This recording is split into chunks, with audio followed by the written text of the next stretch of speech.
इसके कारण क्या क्या हो सकते हैं दौरा पड़ने के? दौरा पड़ने के कई कारण हो सकते हैं। बचपन में अक्सर जैसे जो बच्चे या तो प्रीटर्म होते हैं या पोस्टर्म होते हैं और उनको टाइम पर रोते नहीं हैं, तो उनको हाइपोक्सिक इंजरी हो जाती है ब्रेन में, ऑक्सीजन ना पहुंचने की वजह से ब्रेन में जो इंजरी होती है उससे से दौरे पड़ते हैं। या फिर कुछ बच्चों में कुछ जेनेटिक कॉजेज़ की वजह से भी जो है दौरे पड़ते हैं। कई सारे सिंड्रोम्स होते हैं लाइक वेस्ट सिंड्रोम, डाइवेट सिंड्रोम, जिनमें बच्चों को दौरे पड़ सकते हैं। उसके अलावा बच्चों में बहुत तेज़ बुखार आने से भी, कोई इन्फेक्शन हो जाए, वायरल इन्फेक्शन हो जाए, बहुत तेज़ बुखार आता है तो उसके साथ भी दौरे पड़ सकते हैं। बड़ों में और बाकी लोगों में जो दौरे पड़ते हैं वो का जो मेन कारण होता है या तो कोई दिमाग में कोई गांठ हो। अब वो गांठ जो है वो इन्फेक्शन की गांठ भी हो सकती है जो कि हमारे यहाँ बहुत कॉमन है,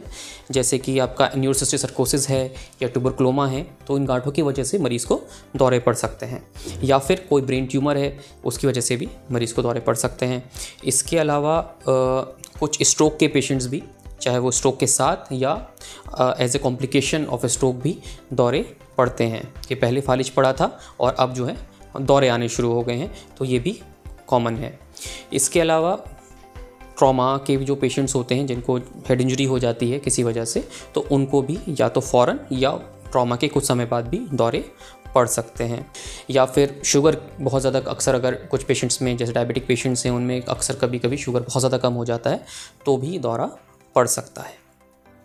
तो ये सब जो दौरे हैं जिन कारणों की वजह से, ये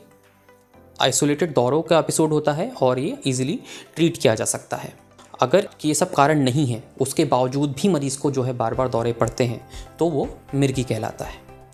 अब जो दौरे के प्रकार, एक तो मैंने आपको पहले बताया जो उसमें ऐंठन और टेढ़ेपन और बेहोशी हो जाती है,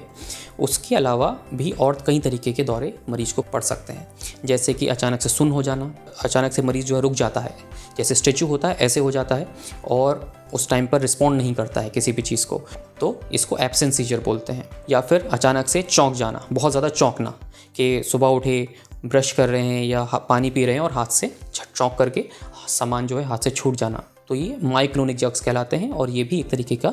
दौरा ही, झटका ही होता है। इसके अलावा कभी कभी कुछ लोगों को शरीर के एक ही हिस्से में दौरे पड़ते हैं, जैसे सिर्फ फेस पे ट्विचिंग होना या फिर एक हाथ में झटके आना या पैर में झटके आना या फिर एक हाथ और एक पैर में झटका आना, या फिर हाथ पैर में झटके के साथ साथ जो है वो एक बेहोशी की अलामत हो जाना कि वो पेशेंट रिस्पॉन्ड नहीं करता है चीज़ों को, आप कोई आवाज़ देता है वो रिस्पॉन्ड नहीं करेगा, तो ऐसे भी दौरे पड़ सकते हैं। दौरे पड़ने से पहले मरीज़ को जनरली पता नहीं चलता है कि उसको दौरा पड़ने वाला है, लेकिन कुछ जैसे कॉम्प्लेक्स पार्शियल सीजर होते हैं उनमें मरीज़ को पहले से पता चल जाता है, कुछ मरीज़ों के उनको दौरे पड़ने वाले हैं, कि उनको